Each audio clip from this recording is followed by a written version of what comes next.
Hi, and welcome everybody to another Safety View. We've got a great show lined up for you today, and I'm here with my co-host, Rosa Carrillo, and we're going to be having a great conversation with Adriènne. Rosa, why don't you kick it off? Thank you. We'd like to welcome everyone to our unusual conversation where we allow people to speak rather than watch PowerPoints. So this is going to be fun. I want to ask you all to go into the chat and let us know where you're from so that we can get a sense of where everybody is from. Tanya's already in there from Ottawa, Ontario, unceded territory of the Algonquin. So thank you for reminding us, Tanya, that we all sit here on Native American land. Thank you, Native Americans. We have a lot of Canadian, Argentina, that's great. Yorkshire, UK, New York, lots of UK people. Australia, oh, Brett, hi, Brett. Brett, I'm impressed. What time is it in Australia? You have to unmute yourself. Yeah, it's just gone 11 p.m. here, so it's not a crazy time for me. It's not too late, but it'll be my bedtime when this is finished. Brett is a recently published author as well, so I wonder if we have other published authors. We have already talked about Richard and Brett, so let us know if you've written a book, because Gary is looking for more authors to showcase on our Meet the Author show. All right, so we're getting a sense of everybody that's here, and I'm going to remind everyone that you can put questions into the chat so that we can answer them at some point. But also we are going to, Adrian and I are going to interact because I want you to get to know her a little bit. And then the second half of the hour will be open conversation, asking questions and such. So if that is okay with everyone, we'll move forward. Okay, Adriènne Kelbie, first woman CEO of ONR, and ONR stands for? The Office for Nuclear Regulation. Basically, we're in charge of making sure that the UK nuclear estate is safe and secure. Very important, yes, and I did invite people from nuclear. Hopefully they're going to be jumping on. So Adrian, when I was writing my book, I noticed that all my stories were about men leaders. And so I reached out to my LinkedIn friends and I said, I need women, I need women's stories. And your name came up the most often. So I don't know how it happened, but I contacted you and you took my call, and eventually you just agreed to for me to interview your staff, because you wanted to know, well, you know, how does my staff really feel about me? And that was a very courageous move on your part, and I want to thank you for that. And so you became part of my book, and she's on pages 12 through 15 of my book. Aside from being CEO, Adrian is involved in a lot of different really important initiatives, including diversity and inclusion. She is a visible role model for that in terms of her position and the way she speaks up for people. And she is involved in Black Lives Matter, because inclusion and diversity is another topic that she's very involved in, as well as protecting our planet. Uh-oh, are you frozen? Okay, we'll let Adrian work on that. While we're waiting for her, did some of you have some questions already to ask or for Adrian to address? Oh, Rosa, I'd like to ask you, what did you write about in your book about Adriènne? Why don't you share that with us? Yes, she was recommended as being an outstanding woman leader. And so I called her, and she brought up a topic. How do you reconcile psychological safety with challenging people to grow? Can there be too much psychological safety? so after our discussion, I asked her if, well, could I interview her staff, because her staff would be able to tell me more accurately, how they felt and also why they felt that way. And so that's what I wrote about in my book, the specific leadership behaviors that they named, and why they felt included, why they felt they belonged, why they felt psychologically safe. And I used the Google questions from that study. So it was very much the same kind of results in terms of their, what was interesting to me was that it really wasn't about making people feel good so much as it was about, clear priorities, clear objectives, being able to give and receive feedback, which Adrian is very good at asking for feedback and receiving it openly. Okay, so we have Adrian back now. So Adrian, I don't know if you were able to hear that I was talking about the many movements you're involved with, inclusion and diversity, Black Lives Matter, more empowering women and raising them in the organization to higher levels.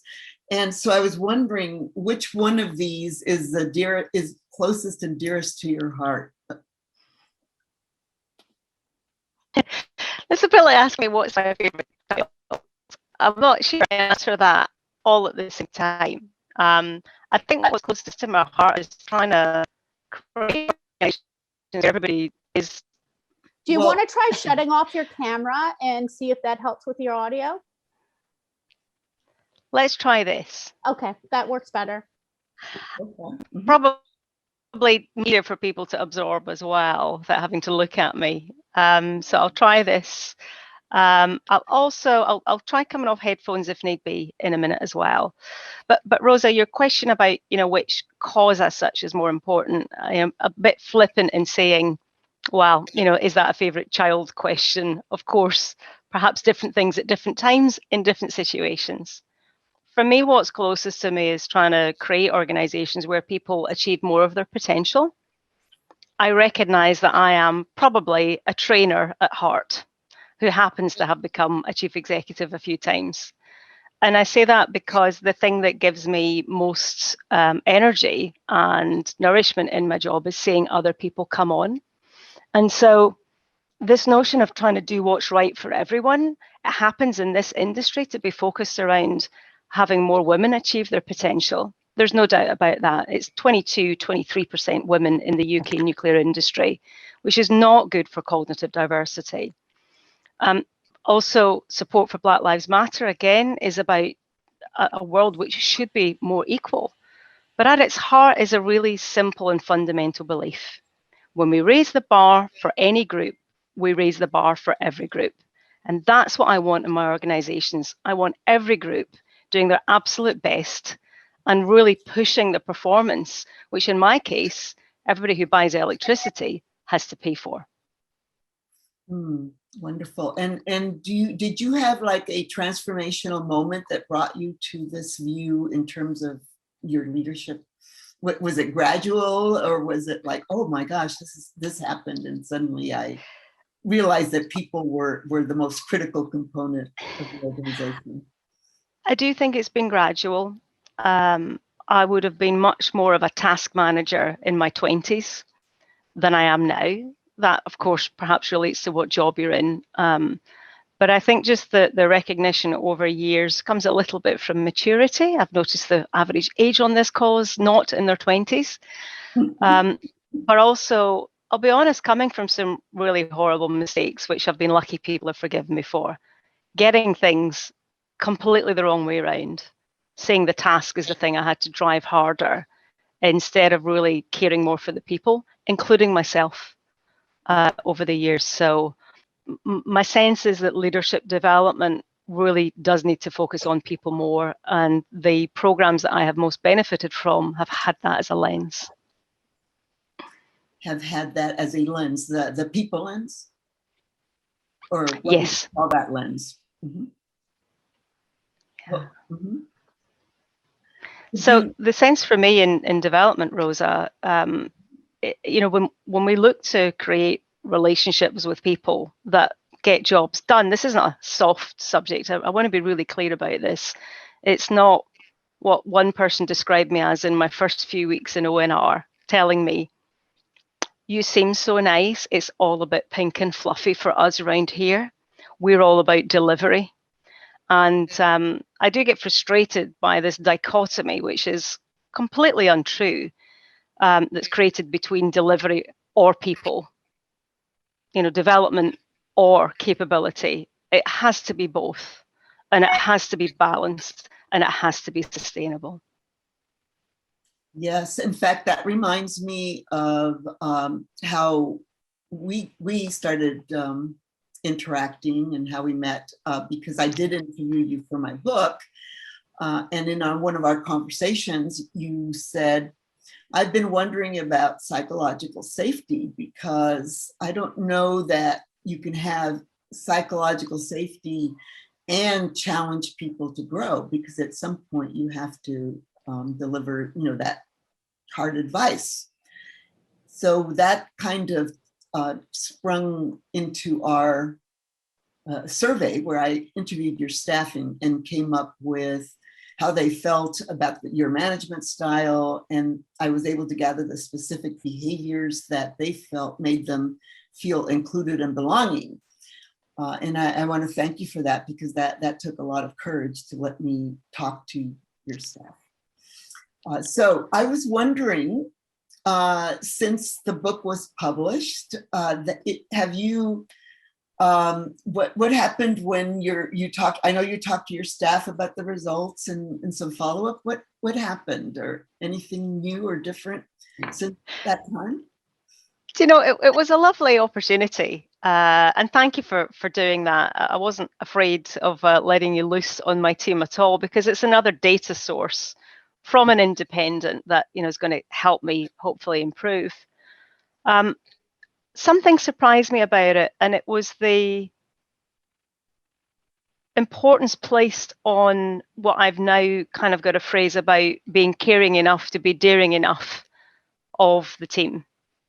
And this bedrock of a relationship creating sufficient psychological safety, even when I'm going to put someone into a discomfort state. Mm-hmm. And I hadn't thought about it in that way before. So it gave me just a simple language to speak to people about, even to the degree where, you know, my sort of phrase now, which I'm known for, is your comfort zone is not your friend.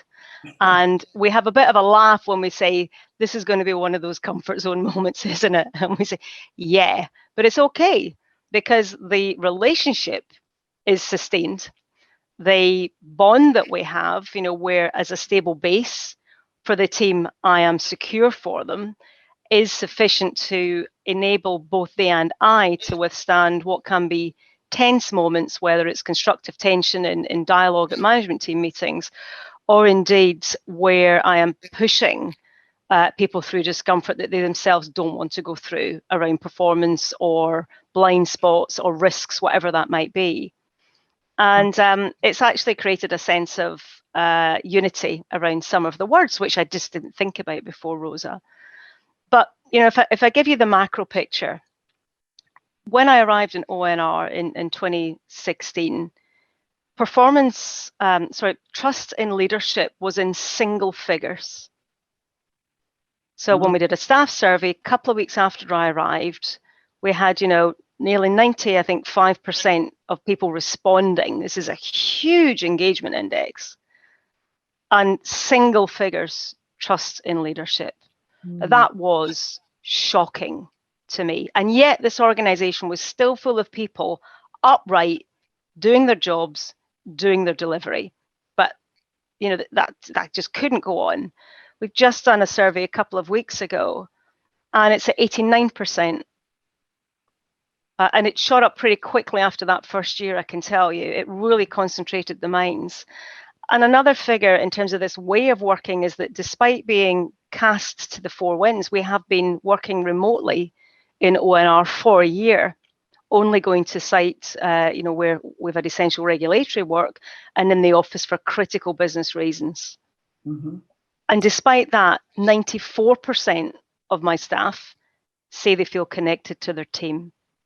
So I would suggest that the relationship factor in ONR has not only allowed us to grow and develop, it has allowed us to stay upright with more than a pulse during the worst ever kind of crisis that we've had to face as a regulator. And I'm extremely proud of the team, because that tells me that that's throughout the organization. It's not just one person dropping a pebble, it's everybody in that pond swimming together, looking out for each other. And that, I think, is incredibly important. Adrian, your experience reflects my experience as well when I've worked with leaders who are able to be inclusive and engage their staff and challenge them. And I want to make sure that those of you who do a lot of work in this area ask questions. So if something comes up, just raise your hand and let me know that you have a burning question, and you can ask it, because I'll keep asking questions until somebody raises their hand. There's some good stuff going on in the chat about the dichotomy between being nice and being demanding, I suppose. And that was one of the things that you told, that one of your direct reports told me, Adrian, that you have to have thick skin to work for Adrienne, because she's going to tell you how it is. But it's okay, because she has your back, and she will, make sure that you succeed. And so I think that's what you're talking about, having that ability to push people into their discomfort zone, but still kind of feel like somebody's holding your hand. Greg, did you have a question? Greg? No. Yeah. So the talk of comfort zones always interests me, because it implies that human judgment is significant. I don't think we get out of our comfort zone just by being pushed harder on processes we understand, we know, and where we're clear what we're doing. The comfort zone starts breaking down when there's lots of pressure on our judgment and decision making. And yet, in a lot of organizations, the pressure to conformity, especially the pressures around reducing risk, are often understood, even at board level, as being in large part about reducing dependency on judgment. And as we try and create systems where reliance on good human judgment isn't so critical, we end up reducing the opportunities for human judgment to be part and parcel of how the organization lives, breathes, and works. And I see it coming back in at a high level, at executive level, but I don't always see it coming in lower down in the organization. So I was just wondering, going right back from your days at Hull Council right through to today, how you see things changing in the place of judgment in the everyday workings of the organization, and particularly now that you're in somewhere like nuclear, where mistakes aren't things that can happen. Thank you. I'll try with camera, and I'll pop it off again if reception is still bad. So there's quite a bit in there. Thank you for that. My view is that we are constantly, our brain's built for two things: detect risk, detect opportunity. That's it. It's pretty much all it does all day. I think our own perceptions of what is risk and opportunity vary wildly between individuals, depending on context and experience. So I think what's key is at the kind of individual level is to understand what somebody else is and isn't comfortable with. And this assumption that everybody else is the same as us is usually the source of deep trouble there. So, I think people are making judgments all day long. I'll come back to your process question in a minute, because at all points in the day, we're deciding whether or not to say something, how to say it, whether to remark on it, whether to address the office politics, whether to actually have that conversation with a peer who's doing something we know in a suboptimal way, whether to tell our wives that we are or are not content with the way things were at dinner yesterday, to tackle our children on quite what is going on with their shopping or screen time habits. We are making judgments all the time and deciding what we've got comfort with and what we have capacity to deal with, I think. When we move that up to an organisation then, and certainly thinking about Hull, it is clearly in the consumer's benefit and shareholders to have efficient processes that take away the degrees of inconsistency and or wastage that can be built into many organisations.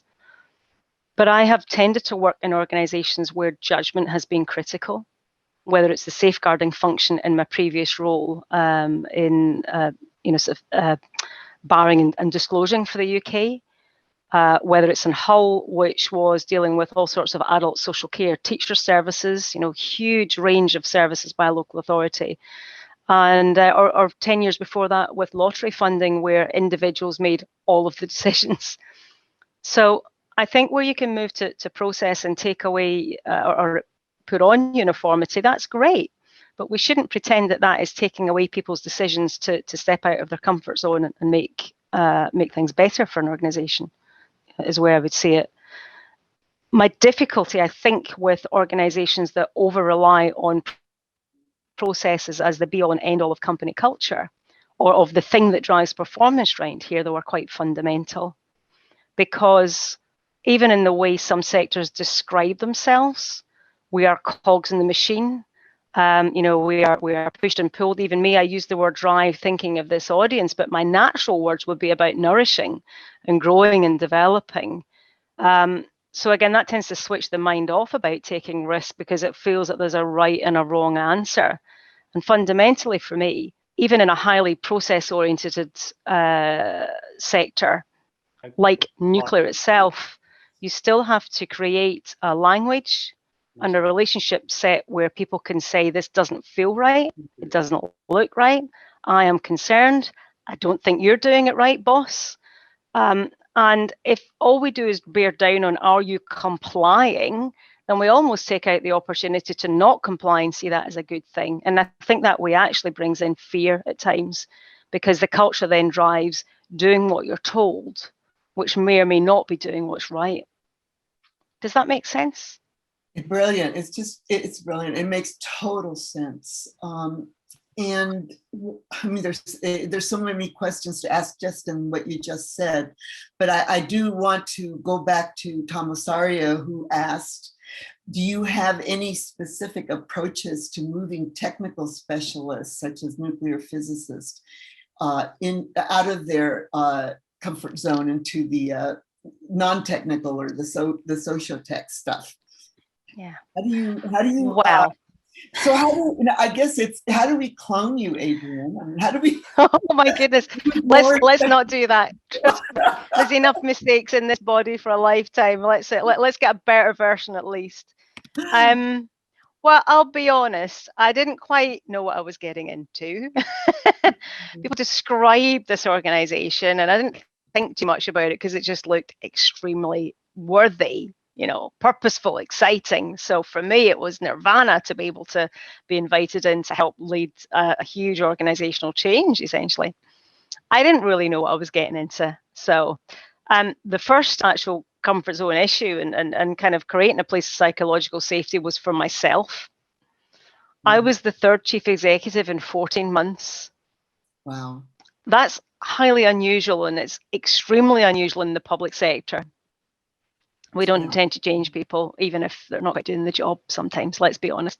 Yes. So there was that sense of, how long have I got? And some people I know in the organization felt very, perhaps fairly, that if they just get ahead, or maybe 8 months, or maybe 12 months, I would be gone too.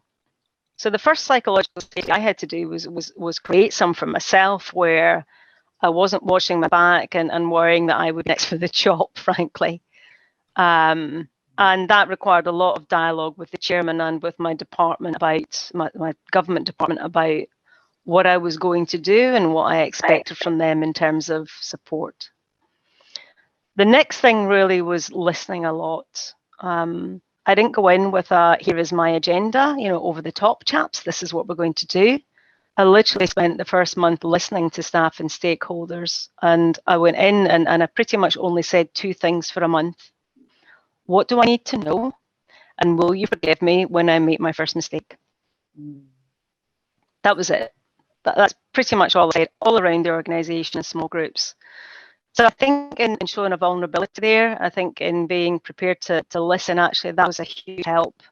Also then being out at early on, speaking to the organisation with great pride, and to be clear, our regulation was in great shape, our organisation was not. So, you know, I think that was important at creating the base. Really, it's been a long, hard and consistent slog. I don't believe that any human beings are able to exist in a healthy psychological state without bonding. As we came into the call, just I think before we went live, we were speaking about this, you know, lack of touch and lack of physical, you know, we've had to find different ways over Zoom and others. But I think even in that, the consistency of behavior over time, the reliability of my perspective being balanced and fair and demanding, and really relying on staff's belief in my motivation being intrinsically positive for them and just not letting it go. Jacqueline? Yeah, hi, Rosa. And this is Jackie from Munich. I had a question about, there was a part in your book about where you were surprised about the importance of breaking down silos to create psychological safety. And in the interviews, it was clear that even at high levels, high-level individuals feared peer rejection. And there's a really lovely quote in there saying, "She lent me her gravitas until I developed my own." And I wanted to ask Adrian, what did that look like? How did you lend people your gravitas? And was it contagious, or, you know, did people have to go and reach for it or be conscious of it? Well, that was I remember that I felt a bit like maybe I was carrying about this you know, beautiful silk wrap that I could hand over to people, and especially because I don't really consider myself as somebody who goes about wearing gravitas terribly much, but you know, when I spoke to the team about this, as Rosa alluded to, what was put back to me is there are times where I know I'm very junior in the room, and you just completely make that inappropriate to mention. It's just completely irrelevant. And it is really, again, a belief for me that we take people for their strengths and their skill sets, their perspectives. So, you know, one of the early projects I ran in ONR was actually with the most junior staff, and no even middle, let alone senior manager sponsoring them. They just work directly to me. So I think that notion of loaning gravitas is to really, metaphorically at the moment and physically where possible, stand next to somebody and say, I have brought Jackie in today because she's got some really great things to share with us. Over to you, Jackie. And to not over explain, to not, you know, Jackie's here to help me. It's literally your space. And I think empowerment might be an easier term to recognize. But yes, frankly, I try and do that with everybody, because I think where people lack confidence, it's entirely possible to loan them yours until they have more of their own. It's a bit like a smile. If you've got one and somebody else hasn't got it, you can definitely share yours without losing your own. And I think gravitas can be more like that in coaching, but also in advocacy and sponsorship. You're so practical, Adrian. Lend someone your smile if they don't have one.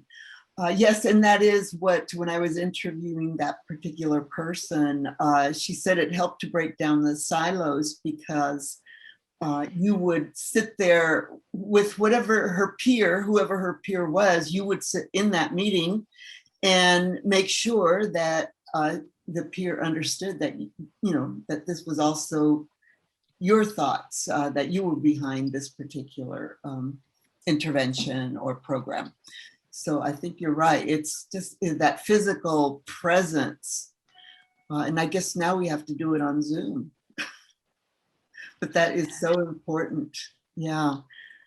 I have another question here. Sorry that, let's see, it says, oops, it was about regulation. Sorry, Jake, your question just left the thing. Okay. Question for Adrian.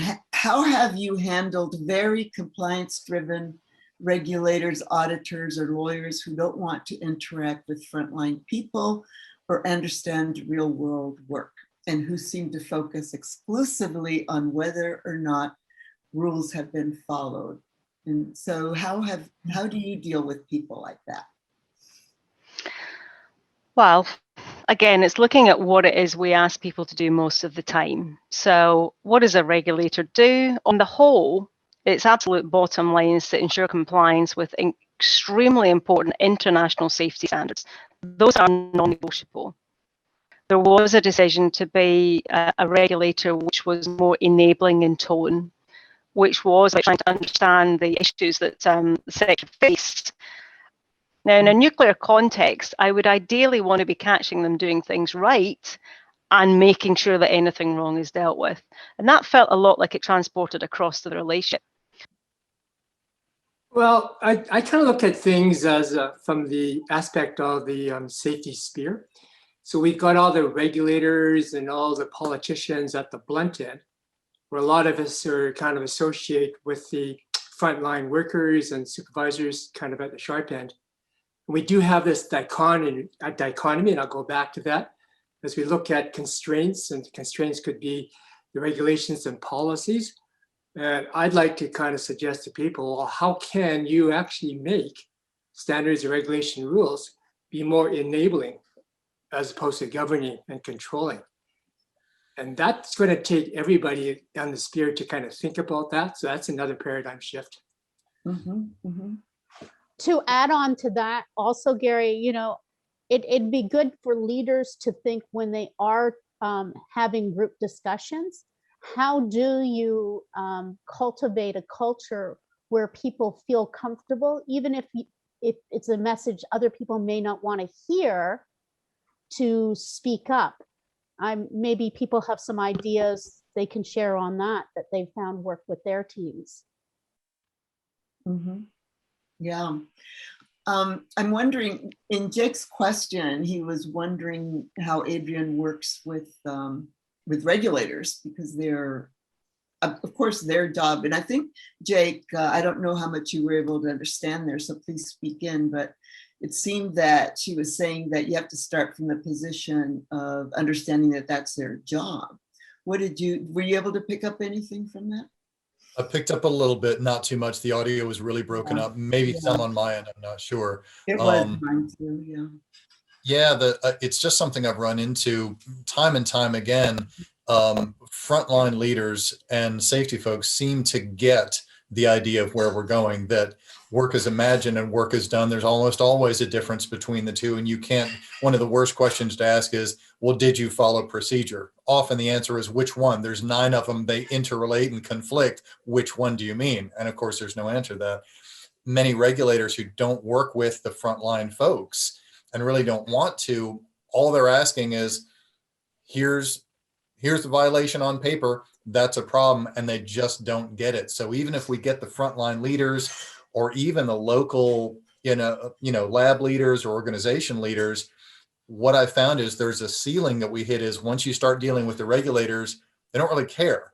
And they just, I don't care how warm and fuzzy your organization is, either you did this or you didn't. And they kind of, some of them have even, it almost seems like the metric they're following was how many violations did I find? They look better. The more violations they find, the better they look. And that's not necessarily a good thing. That's just something I've seen a couple times. I have seen the same, Jake. Richard, what were you going to say? What I found was when I was a plant manager in the plant where I learned the most, we were about 1,300 people, and we had 40 million pounds of anhydrous ammonia in a tank, and 15 to 20 tank cars of HCN in the plant. So although it wasn't the nuclear industry, we had plenty of opportunities to get into big trouble. And there was a lot of dissension and dysfunctional behavior. So I began to walk the plant. And I'd go out and sit down and talk with people and listen and, how are you doing? How am I doing? How can we do this better? And we talked. And every day I did that. I did that for 5 hours a day for 7 years. I did not make decisions in the field, but I listened and learned and talked with the people, not at them, but with them. And over the course of time, The psychological space got safe enough where everybody could talk about anything. They could talk to anyone with whom they wanted to talk. They could talk to me at any time. They could give me hell for things I screwed up, and they would do that. Mhm. As we did that, I didn't talk about them changing things, but rather, how can we do it better?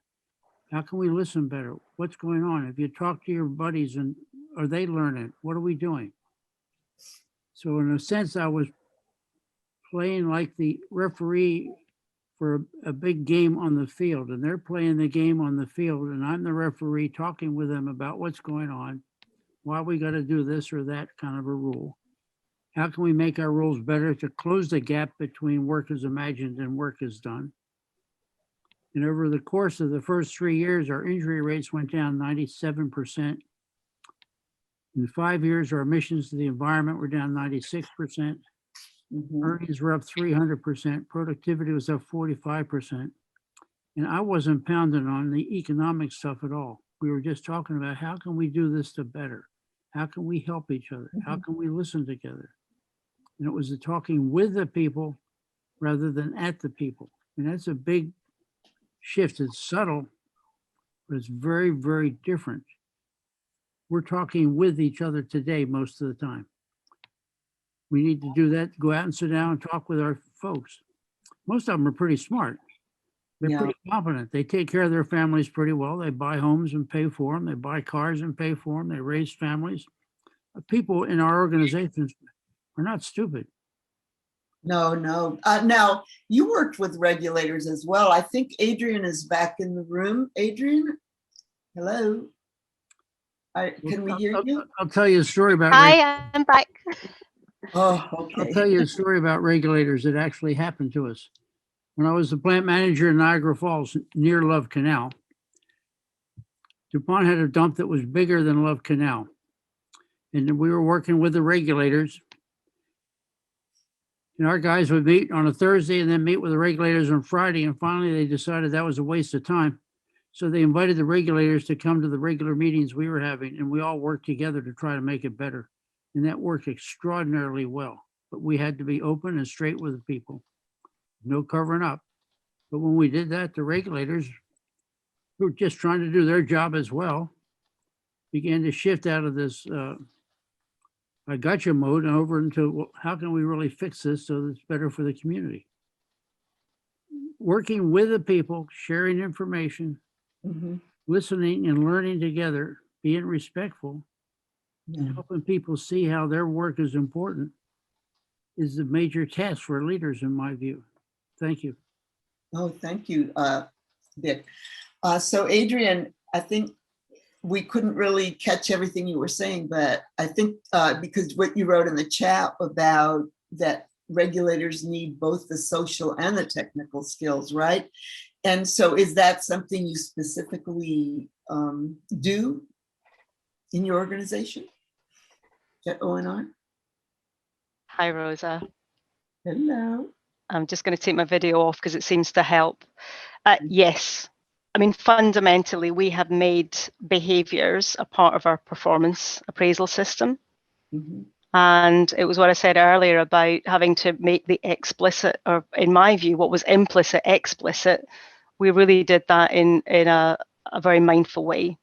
So our whole performance and appraisal system requires people to provide evidence, because this plays into the strengths of the organization and the preference, not just on delivery of tasks, but on behavior. And those are taken equally into account in promotion boards. Mm-hmm. So that's quite a difference. And I think as well, when I started the job, I made a habit of having a lot of stakeholder engagement and asking for feedback, which some organizations I think have a difficulty with. They feel that you're perhaps liable then to regulatory capture if you're asking for essentially performance feedback on your staff by those you regulate. I take a very different view on that, because I think, again, it is data from which we can learn. Mm-hmm. And we identified from asking for performance feedback some of the particularly difficult areas that we needed to provide more emphasis on training. we need to provide more coaching. So it's still a work in progress for us. I have no doubt about that.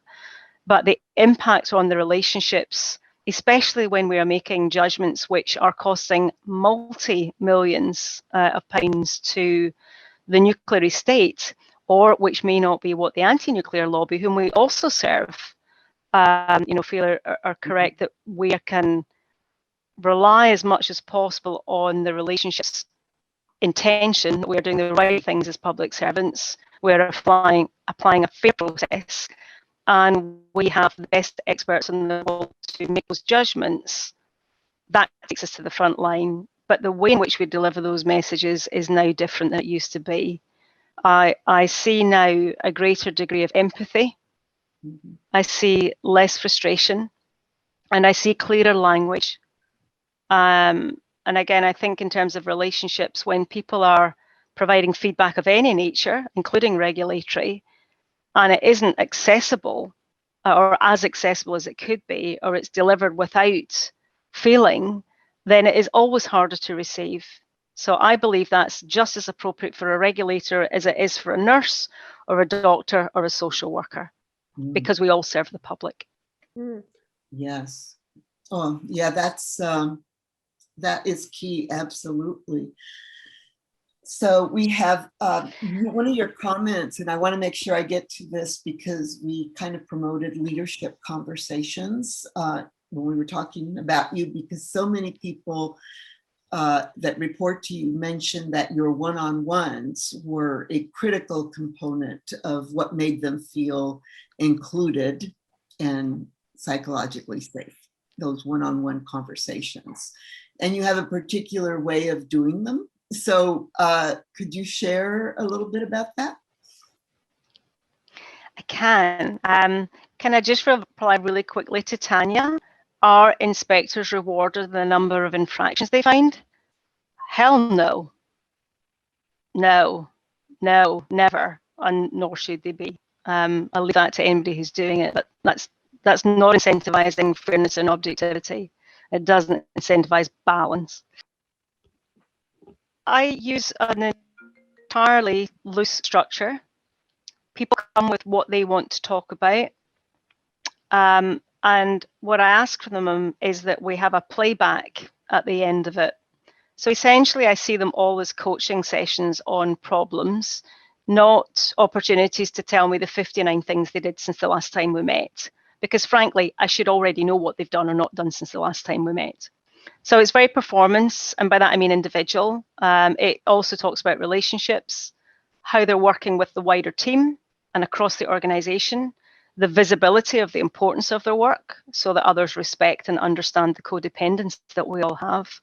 And the playback note is really key, because I ask within 48 hours for a short note that captures what we discussed, what it means, and what's happening next. And that's generally not a task list that comes back to me. Sometimes it is, because it's important if there's dissonance in the task that we record that. But it's very often about developmental actions that are to be taken.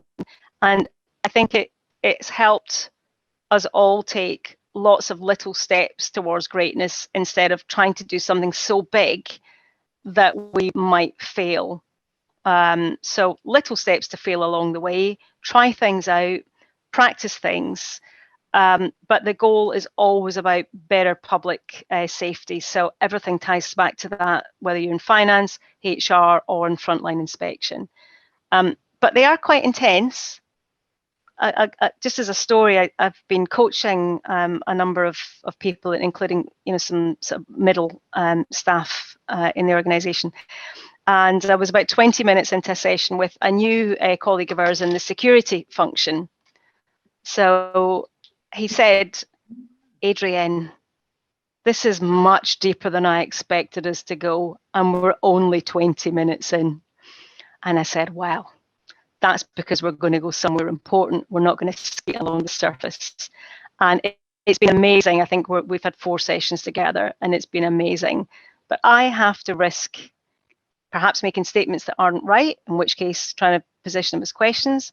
I have to risk them thinking, that's a bit personal. I have to risk them thinking, I don't know if I want to do this. And it's all worth it, because I genuinely believe when we stick with it, we all come out of those conversations better off, me included. That is not a one-way street, Rosa. Wow. That all comes from your feeling of your own psychological safety, I suspect. Yeah. Rosa, there are times where as leaders, we will get a kick in the teeth. Yes. It's going to happen, but if we don't believe the people that we are serving, and by that I mean our staff and our stakeholders, are worth taking the odd kick in the teeth for, then we should probably find a different clan.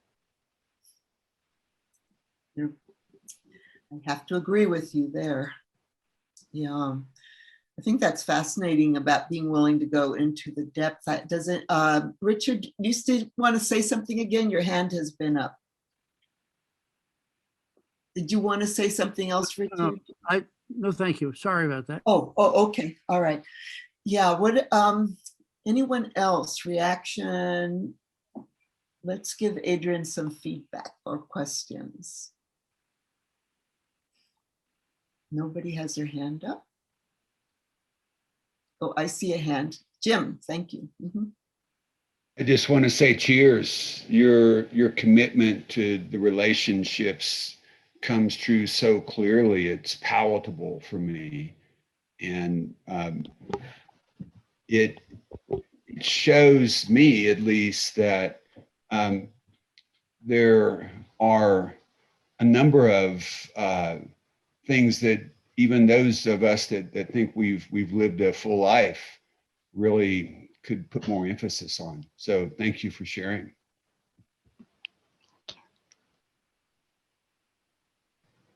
Bravo.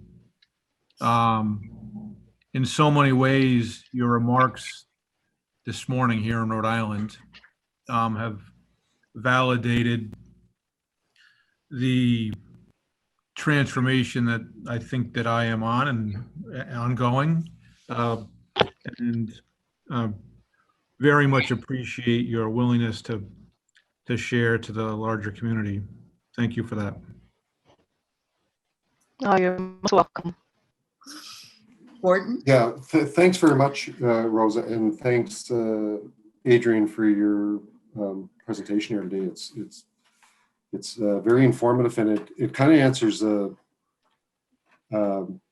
second question for me that we talked about the last time that I was on one of the information sessions a couple of weeks back, and that was, you really expose the difficulty it is to be at the top. You know, you're in a leadership role at the very top, and you're still affected. Your psychological safety is still affected as a manager is, as a supervisor, as a frontline worker.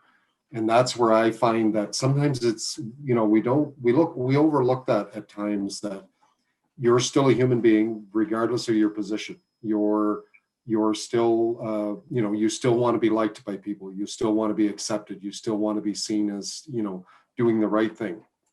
And that's, as you get higher levels up, it seems to get that much harder and that much more difficult to, influence the surrounding group that really pays your wages too. And, including the public. So you can be judged pretty harshly by the public if you're seen to be too conservative on things, even. So I'll just leave it at that. But thank you very much, Adrian. It was very, very enlightening. Who else? I'm just kind of curious here because I come from a different industry. So I'm curious, if individuals are non-compliant to regulations, are they also able to get monetary penalties imposed on them? Or is that just to the companies? Just to the companies. Interesting. Because here in Canada, AMPs can be imposed by the regulator either on the individual or on the company. And I know in our industry with the regulator, if we have a repetitive individual, he will tag the individual, not the company. And then that kind of wakes up the employees that they have a responsibility also. Mm-hmm. And Tanya, I'm Yeah. curious, what is your takeaway from this session?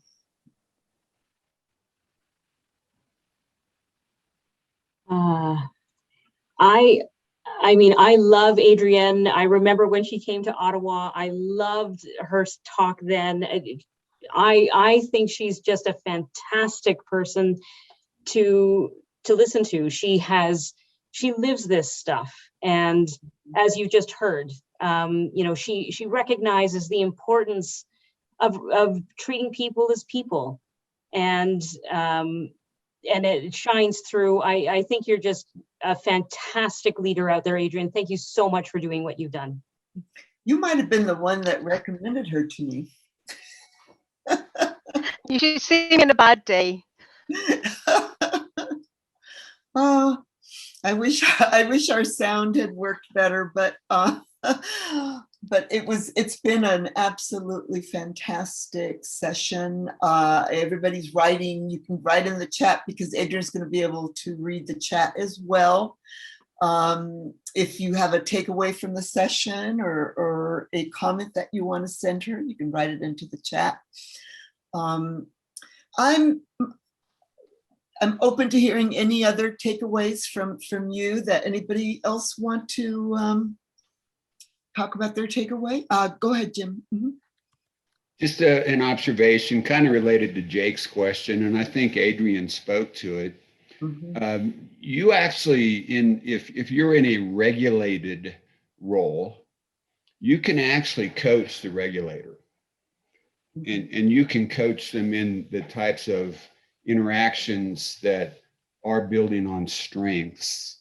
You can help them understand how much is actually going well and encourage them to maybe get a little better balance in their interaction.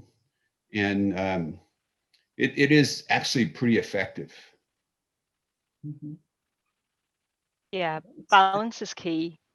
So when you bring balance to that and show people data that they may not be seeing, then you're going to get a fairer outcome. And that includes relationship data, not just technical data. Yeah. Because at the end of the day, human beings are human beings first in job titles, at least third or fourth. So you have to address the human to address the performance, not the policies, the principles, the procedures. You've got to address behavior as number one, because that will get you the biggest gains and the biggest positive gains. What I want is nuclear safety, first and foremost. That's what I'm aiming for, not being the best person to catch people out. I want everybody to get it right first time. Yeah. Well, I invited several people from the nuclear industry because I'm hoping they invite you as a keynote over here in the United States because we need a lot of help in that area. And I think you're going to like reading these comments. Adrian, I would work for you. I feel the same way. It'd be great to work for you. You'd be a great boss. And it's hard. Yeah, it's hard, but it's good. And Maria Lopez, the importance of the one-on-one sessions. That is, I mean, that is just so important. And you really validated that. So thank you so much. Do you want to have, any parting words, Tamara? Thank you very much, Adrian, for joining us today. This has been an amazing session. Learned so much. Where can people catch you? On LinkedIn, you said? LinkedIn, any day. I was trying to see some of you when I came on, but I didn't have time on the names. So there's only one Adrian Kelby on LinkedIn. You can be sure she's me. Say hello and please stay in touch. And if there are things that you think I can learn from this, that you reflect on that I can do better, genuinely welcome that as well. But I'd love to stay in touch with you. And I will be, when I leave ONR, hoping to spread the message to other communities, because I think this is so important. So thank you very much for your attention and for the opportunity. Yeah. You're very welcome, Adrian. Thank you. So thank you. That's all the time we have for today, though, Rosa. That's right. Time flies when you're having fun. Have a great day, everyone, wherever you are in the world. Have a good day. Thank you. Thank you. Same to you all.